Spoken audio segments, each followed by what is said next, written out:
Tous, bienvenue sur ce webinaire qui vous est proposé par Alberts Hydronic Flow Control. Donc, je suis Sophie Kellegagnant, en charge des formations techniques pour les marques Flamco et Comap.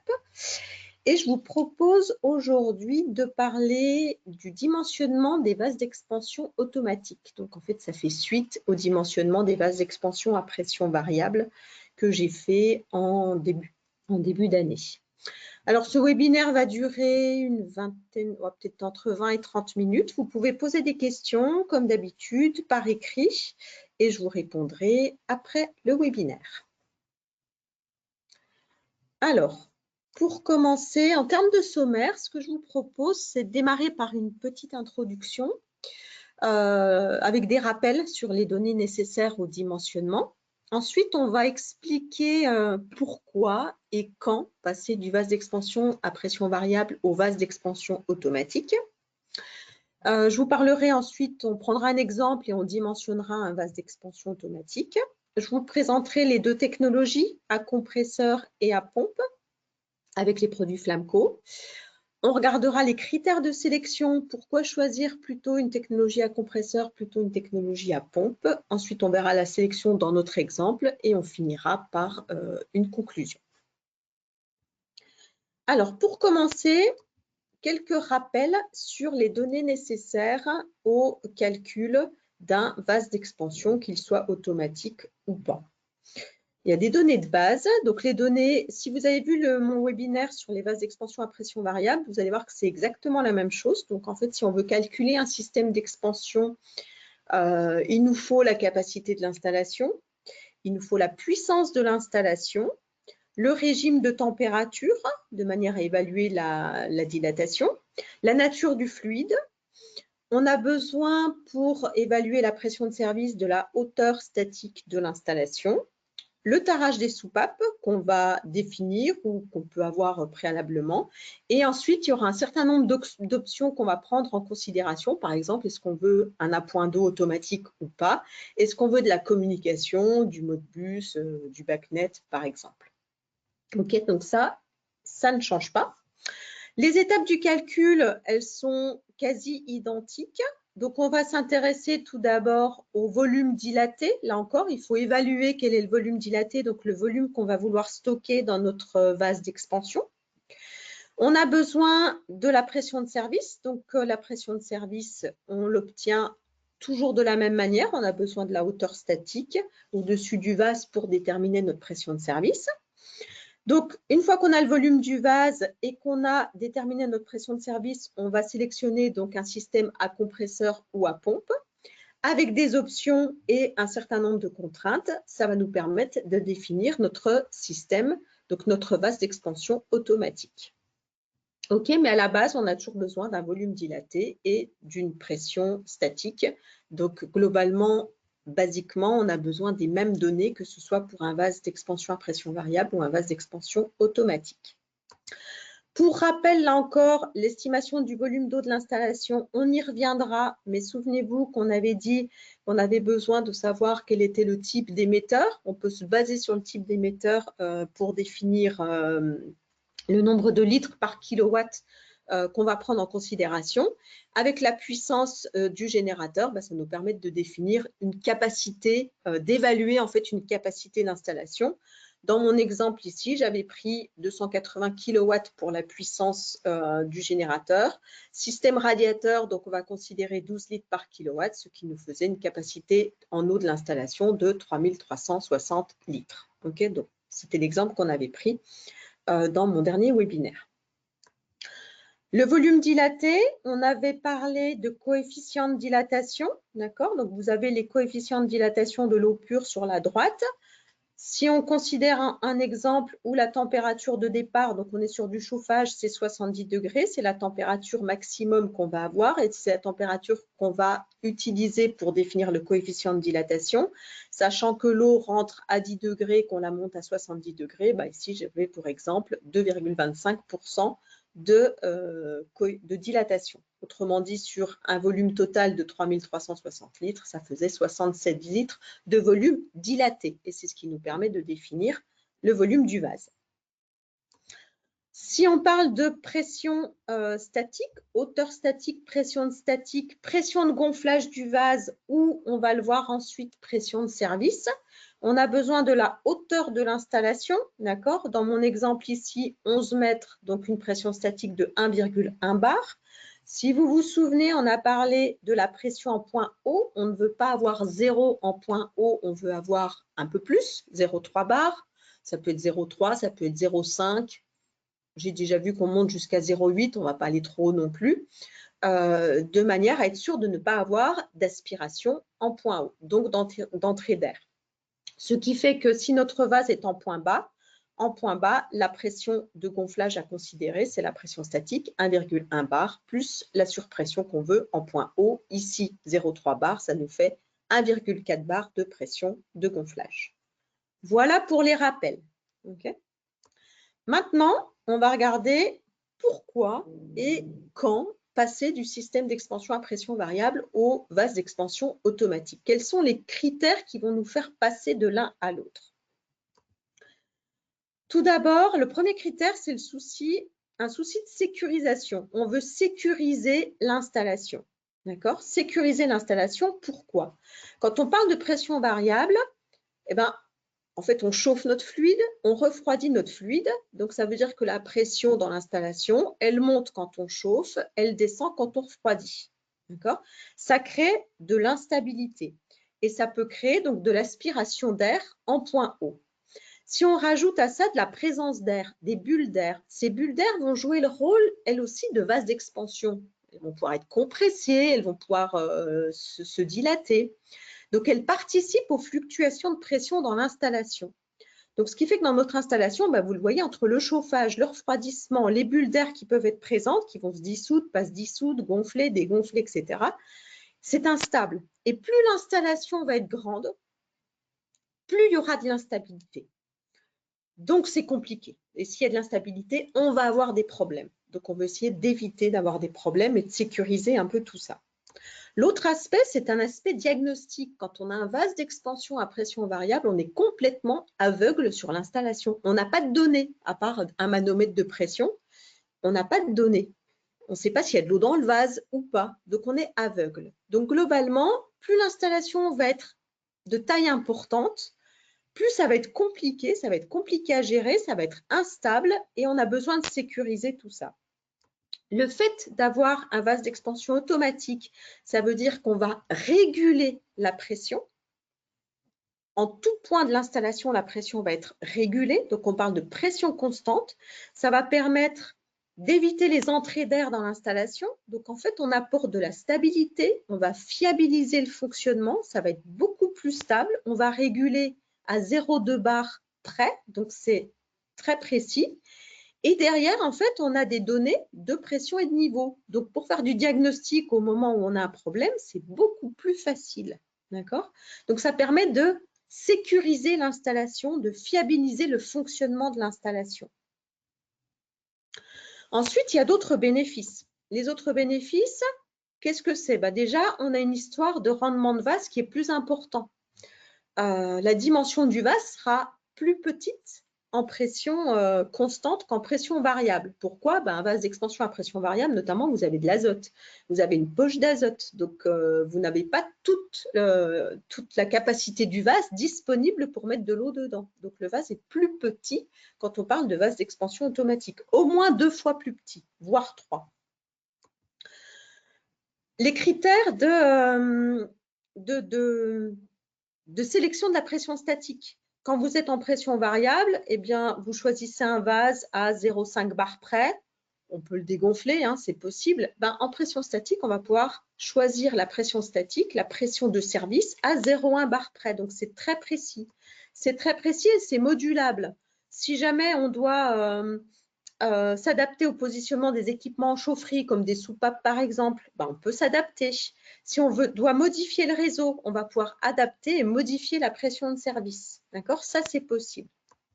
Ensuite, il y a du dégazage qui peut être inclus si on prend un vase d'expansion automatique à pompe.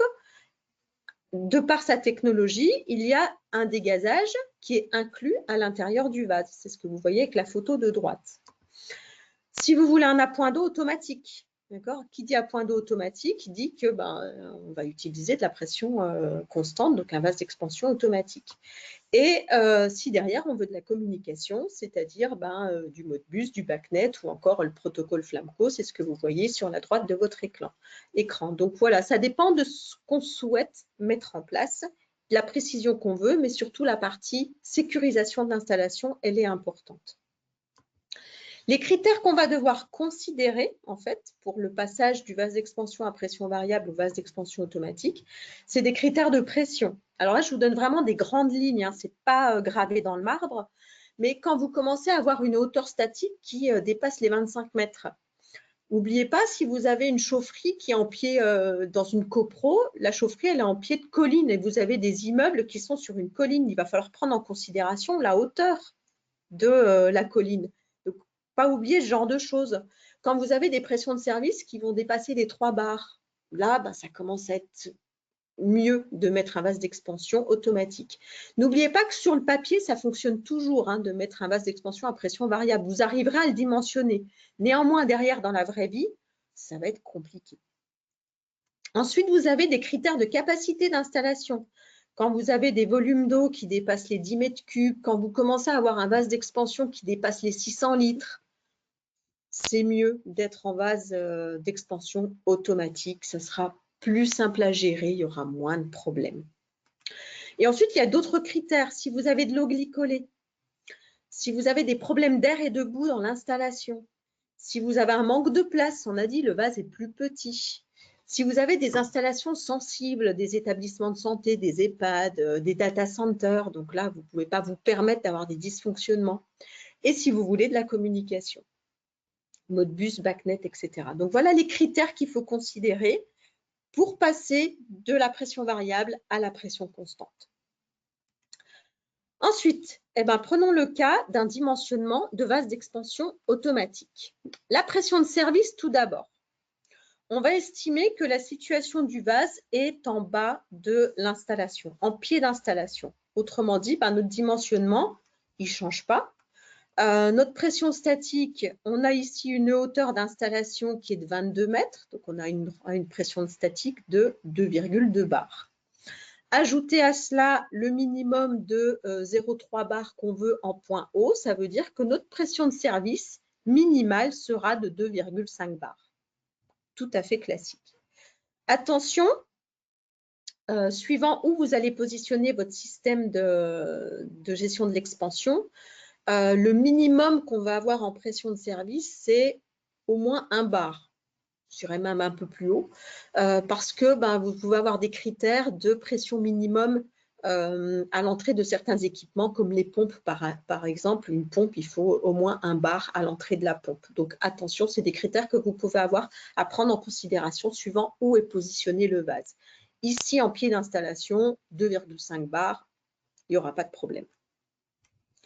Le tarage des soupapes, la soupape, c'est pression de service idéalement plus 1,5 bar. Donc ici, si on doit sélectionner des soupapes, on va sélectionner des soupapes à 4 bars. Donc on a déjà notre pression de service 2,5 bars au minimum. On va se caler sur 2,5 bars. Ensuite, il nous faut la quantité d'eau dilatée, donc on va devoir stocker. Dans notre cas de figure, on va prendre une température de départ de 90 degrés, une température de retour de 70 degrés. L'eau va rentrer à froid. Donc ici, on n'a pas de glycol, on va prendre de l'eau pure.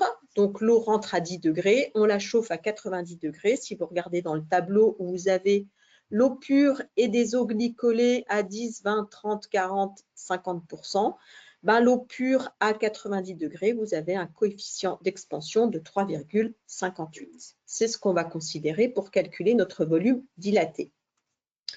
Un petit mot là, attention sur les glycols. Quand vous avez de l'eau glycolée, si vous prenez ici 90 degrés comme température de départ avec une eau glycolée à 30%, vous voyez que votre coefficient, il est beaucoup plus important. On est à plus de 4%. Donc, l'eau glycolée se dilate beaucoup plus que l'eau pure. Attention aux glycols de manière générale, puisque avec des glycols, vous allez avoir une viscosité beaucoup plus importante. Donc, au niveau de votre installation, ça crée plus de pertes de charge. Vous avez une densité plus importante de l'eau glycolée, donc ça va changer votre pression statique. Attention à ça. Vous avez aussi une chaleur massique qui est différente, d'accord? Donc l'eau glycolée transporte moins bien l'énergie que l'eau pure, donc vous aurez plus de débit. Et attention sur des grosses, très grosses installations, entre l'eau et l'eau glycolée, vous n'avez pas la même cinétique de dilatation et rétractation. Donc, ça peut jouer un rôle sur la technologie que vous allez utiliser, compresseur ou pompe. Il faut prendre en considération la vitesse de rétractation, notamment de votre fluide caloporteur. Mais ça, c'est vraiment pour des grosses installations. Donc, attention à ça. Capacité de l'installation. Donc, pour la capacité de l'installation, on a déjà évoqué, on a besoin des émetteurs. D'accord? On va prendre, mettons, 10 litres par kilowatt. D'accord? Donc, on a besoin de la puissance de l'installation et des émetteurs. Pour la puissance du générateur, on peut aller plus loin suivant si c'est une chaudière à condensation, si c'est une pompe à chaleur, si c'est une chaudière, une ancienne chaudière fuel, etc.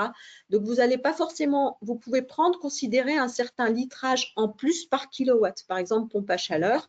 Bah, si vous avez une pompe à chaleur, en plus de la quantité par émetteur, vous allez utiliser 0,6 litres par kilowatt pour la pompe à chaleur. N'oubliez pas que si vous avez un ballon tampon, vous allez rajouter aussi le volume du ballon tampon. D'accord? Tout ça pour dire que la capacité de l'installation, c'est toujours quelque chose qui est évalué. Ce n'est pas hyper précis. D'accord? Dans notre exemple, on a une capacité de 30 000 litres. On a dit que notre coefficient de dilatation, c'était 3,58. Donc, ça permet de calculer notre volume d'eau dilatée. D'accord? Ce volume d'eau dilatée, si on veut calculer maintenant la capacité du vase d'expansion automatique, on va utiliser ce qu'on appelle un facteur de fonctionnement, un facteur de sécurité qui est de 1,3. Autrement dit, on va prendre 30% de volume en plus. Pourquoi on prend 30% de volume en plus? Tout simplement parce que la réserve dans un vase d'expansion automatique, c'est 12%. Ça veut dire que quand on va faire la mise en service, on va remplir le vase d'expansion automatique à 12% avant de démarrer l'installation. Ensuite, il y a des valeurs à considérer qui sont les valeurs maximum admissibles par le vase. Ne pas oublier que quand votre vase va fonctionner, ça veut dire qu'il va y avoir des fluctuations de niveau en fonction de ce qui se passe dans l'installation. Donc, il ne faut pas que vous ayez des fluctuations de niveau qui soient trop importantes. Imaginez un vase étroit et un vase avec une section qui est importante, vous n'aurez pas la même fluctuation de niveau. Donc, il faut considérer ça pour pas que le vase il déclenche parce que vous avez un niveau qui fluctue. Donc, c'est ce qu'on appelle les valeurs max. Ensuite, il nous faut une marge de sécurité dans la mesure où la capacité de l'installation, elle est évaluée. On ne la connaît pas exactement. Donc, on se donne une marge de manœuvre. Donc, ça veut dire que quand vous avez votre volume net d'eau dilatée, vous le multipliez par 1,3 et ça vous donne le volume brut du vase. Ici, le volume brut du vase, c'est 1396. OK? À partir de ça, on a le volume brut du vase, on a notre pression de service, 2,5 bar. Donc, on va s'intéresser aux technologies. Deux grandes technologies existantes, les vases automatiques à compresseur d'air tout d'abord et les vases automatiques à pompe. On va commencer par les vases automatiques à compresseur d'air. Côté Flamco, on vous propose deux types de vases. Les Flamcomat MKU, qui sont à vessie interchangeable, et les Flamcomat MKC, qui sont à membrane. Deux technologies différentes. Le Flamcomat MKU, en ce qui concerne la gamme, il existe de 400 à 3500 litres.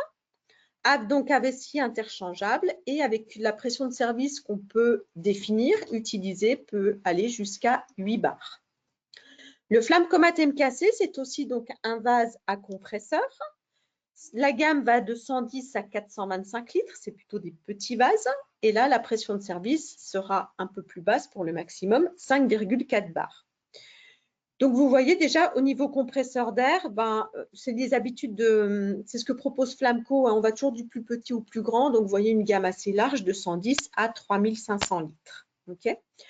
G4, ça veut dire quoi? Ça veut dire qu'on est sur la 4e génération d'unité de commande, la Flextronic. Et Remote, c'est tout simplement parce que vous avez accès au protocole Flamco et à la plateforme Flamco si vous voulez avoir des données à distance. Okay, donc, vase d'expansion à compresseur d'air.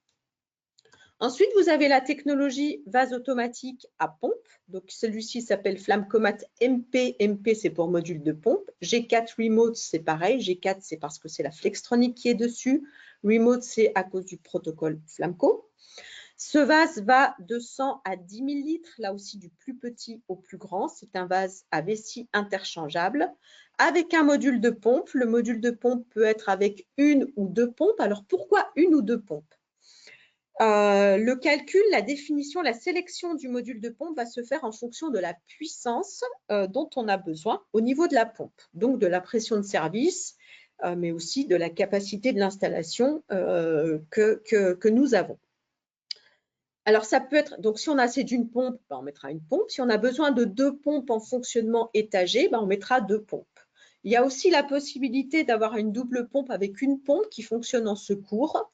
Ça existe. Ce n'est pas le plus grand nombre des utilisations. En général, c'est vraiment une question de puissance nécessaire au niveau de la pompe. Ici, au niveau des pressions de service, on a plusieurs modules de pompe chez Flamco. Donc, on va pouvoir adapter le module de pompe vraiment aux besoins avec des pressions de service qui peuvent aller de 1,4 à 14,4 bars. OK? Vous remarquerez que je prenne compresseur ou pompe, eh bien, en fait, les deux se chevauchent, d'accord? Je commence à 110 litres avec le compresseur, 100 litres avec la pompe. On va beaucoup plus loin avec une pompe. Donc, quand vous avez vraiment des très grosses installations et des grosses pressions de service, on va aller sur des modules de pompe, d'accord? Mais vous avez toute une gamme, en fait, d'installations sur lesquelles les deux technologies sont possibles. Donc, il va falloir en sélectionner une. Alors, comment on va sélectionner et pourquoi on va sélectionner? C'est plutôt comment. Quelle technologie choisir? Donc, en fait, il y a plusieurs critères de sélection. Globalement, on peut mettre les deux. Donc, en fait, les habitudes vont jouer un rôle énorme dans la sélection puisque les deux vont fonctionner très souvent. Les critères de sélection, ça va être tout de même une taille d'installation et une pression de service. Là aussi, c'est des grandes lignes que je vous donne. Quand vous commencez à avoir besoin d'un vase de 1000 litres, quand vous commencez à avoir des pressions de service qui sont élevées, 5 bars, là, on va plutôt, quand on est au-delà de ces capacités et pressions-là, on va plutôt aller vers de la pompe. Le compresseur sera peut-être un peu moins adapté, mais on peut encore mettre les deux. Mais globalement, on va commencer à vraiment se poser la question de mettre des pompes. Ensuite, vous avez une histoire de souplesse d'installation. L'avantage du compresseur, c'est que c'est souple. Quand vous avez un vase d'expansion automatique à compresseur, votre compresseur, il agit sur une poche d'air, un coussin d'air qui va agir sur l'eau. Donc, le fonctionnement est souple, très souple. Quand on a un système à pompe, en fait, on a une pompe qui agit directement sur une masse d'eau. Donc, c'est beaucoup plus punchy. Il faut derrière avoir une quantité d'eau qui va être suffisante pour pouvoir absorber la HMT de la pompe, en fait. Donc, c'est beaucoup plus punchy. Vous avez une problématique de dégazage. Si on a besoin d'un dégazage pas forcément hyper performant, mais qu'on veut du dégazage, là, il sera inclus dans le système à pompe de par sa technologie. Donc, c'est la sélection qu'on va faire. Après, si on veut un dégazage hyper performant, quel que soit le système, on va rajouter une centrale de dégazage. Et ensuite, vous avez aussi la point d'eau. Il est inclus dans le système à pompe, il n'est pas inclus dans le système à compresseur. Et dans le système à compresseur, on va faire attention à la pression de l'eau de ville. Et comme je vous disais, il y a surtout les habitudes. Les exploitants qui ont l'habitude avec les compresseurs, ils mettent des compresseurs. Les exploitants qui ont l'habitude avec des pompes, ils vont mettre des pompes. Puis après, ça dépend aussi, comme je vous le dis là, de l'installation. Un petit focus sur la point d'eau. Je vous dis la point d'eau automatique. Donc, côté Flamcomat MKU, donc à compresseur, il est en option. Côté Flamcomat MP à pompe, il est de série sur le module de pompe. Le module de pompe, c'est ce qui est en pointillé là dans l'image. Et vous voyez l'électrovanne d'appoint là qui mène nulle part. En fait, là où il faut, c'est un point à considérer dans la sélection. Si vous voulez un appoint d'eau automatique sur un Flamcomat MKU, donc un système à compresseur, eh bien, vous devez faire attention entre la différence de pression entre l'eau de ville et la pression de service. Il faut que votre pression d'eau de ville soit 1,5 bar supérieure à la pression de service si vous voulez que l'eau puisse rentrer dans le réseau. Si votre pression d'eau de ville n'est pas suffisante, bah, vous n'arriverez jamais à rentrer l'eau naturellement dans votre réseau lorsque vous avez un vase d'expansion automatique à compresseur. Vous n'avez absolument pas de contrainte de pression avec le vase automatique à pompe puisque votre vase lui-même est à pression atmosphérique. Donc, ça rentrera forcément. Donc, ça fait partie des critères à considérer. Okay, si votre pression d'eau de ville, par exemple, est basse et que vous voulez mettre un système à compresseur, la solution peut être d'avoir une centrale de dégazage qui, elle, va permettre de faire l'appoint d'eau via donc la centrale de dégazage. C'est une des solutions. L'unité de commande aussi, suivant si vous voulez du BACnet, du Modbus, etc., ça peut être, c'est un point à considérer. En ce qui concerne les produits Flamco, ce n'est pas un point à considérer dans la mesure où les protocoles de configuration, Modbus, RTU, Modbus TCP, BACnet sur RS485, sur Ethernet, et le protocole Flamco sur RS485, c'est tout natif dans la Flextronic. Donc, vous avez besoin, vous utilisez. Vous n'avez pas besoin, vous n'utilisez pas. Si vous avez besoin 6 mois, 1 an plus tard, vous pouvez faire les branchements nécessaires. Donc, ça, au moins, c'est facile, c'est natif. Alors, en ce qui concerne notre exemple, on va voir maintenant la sélection du produit. On va s'intéresser au système à compresseur. Si on choisit un système à compresseur, sachant qu'on a un volume brut de 1396 litres, eh bien, il nous faudra un vase de 1600 litres. On a une pression de service de 2,5 bars, donc un vase à pression nominale 6 bars va convenir. Il nous permettra d'aller au maximum à 5,4 bars avec le compresseur, donc au niveau de la pression de service, il n'y a pas de souci. D'accord? Donc, ça veut dire qu'ici, on aura un MKU 1600 litres pour cette installation. D'accord? Donc, le volume, alors pourquoi 1600 litres? C'est parce que au-dessus de 1396 litres, le seul volume qu'on peut proposer, c'est un vase à 1600 litres. La sélection ici va plutôt se porter sur un modèle à pompe, d'accord, dans la mesure où le vase commence à être de taille importante. La sélection du vase ici, on a un volume brut de 1396 litres. Donc, on va choisir un vase, donc c'est un vase FG dans notre gamme à pression atmosphérique, donc c'est un vase de 1600 litres, d'accord, dans lequel sa technologie fait que le dégazage est inclus. À l'intérieur du petit panier, là, à l'entrée du vase, on a des anopales qui vont permettre d'aider le dégazage. Donc, le dégazage est complètement dû à la technologie du vase. Avec ce vase, il va falloir sélectionner la pompe, là où les pompes. Pour ça, on considère la pression de service, 2,5 bars, la puissance de l'installation, 2500 kW. On a donc des graphes qui permettent de sélectionner le module de pompe le plus approprié. Ici, si on fait le lien entre notre pression de service, 2,5 bars, c'est en ordonnée, et la puissance de l'installation 2500 kW, on tombe sur la pompe M02. Vous avez ici la courbe de puissance du groupe de pompe M02. Vous voyez que le point représentatif de l'installation est proche de la ligne de fonctionnement idéale de la pompe. Donc, on est complètement adapté. OK. Donc, ça veut dire que la sélection de notre vase, ça sera un vase Flamcomat MP, donc à pompe, 1600 litres pour le vase, un groupe de pompe M02 auquel on va rajouter le kit de raccordement, puisque chez Flamco, lorsque vous choisissez un système automatique à pompe, c'est 3 références, un vase, un groupe de pompe et un kit de raccordement. Ce qui sera inclus, c'est la pointe d'eau automatique, c'est un système à pompe. Le dégazage, pas forcément hyper performant, mais il y a un dégazage inclus. Les protocoles, Modbus, BACnet, Flamco sur l'unité de commande, donc vous choisissez celui que vous voulez.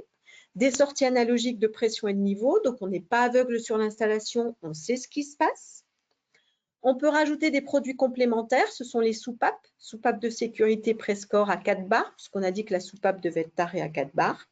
Alors attention, on a une température de retour dans notre exemple qui est de 70 degrés. Les vessies sont en butyl, elles tiennent jusqu'à 70 degrés. À partir de 70 degrés, il faut prévoir un vase refroidisseur.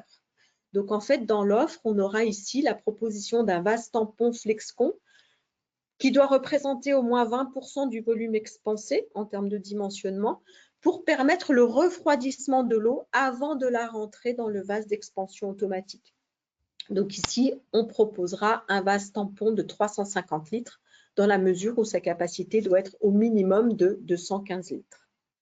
D'autres options à rajouter éventuellement pour le bon fonctionnement de l'installation, un séparateur de boue, Flamco Clean Smart, très pratique, c'est un produit qu'on oublie quasiment, on fait très peu d'entretien sur ce produit.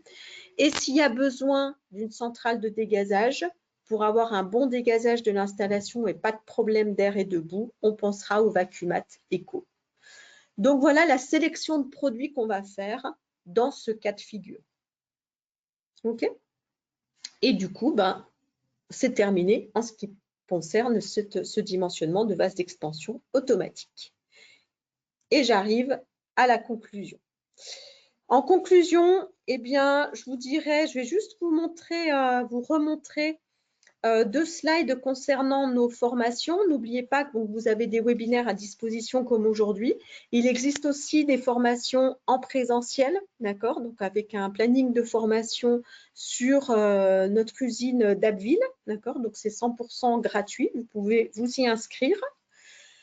Pour les formations en présentiel, les prochaines qui sont programmées sont l'équilibrage statique et dynamique des réseaux, ce sera le 20 mai, le contrôle des émetteurs le 21 mai, et ensuite ce sera sur juillet, les 22 et 23 juillet, avec l'utilisation du multicouche et une partie sur les vases d'expansion également. Donc tout ça, c'est sur notre usine d'Abbeville dans la Somme.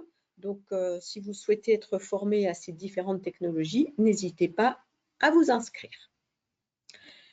Merci d'avoir participé à ce webinaire. Je vous dis à bientôt le mois prochain pour un nouveau webinaire, donc fin mai. En attendant, je vous souhaite une bonne journée, un bon mois de mai. Rejoignez-vous sur CoExpert, sur les réseaux sociaux pour toutes les actualités, Flamco, Comap, mais aussi Sentinelle. Merci beaucoup et à bientôt.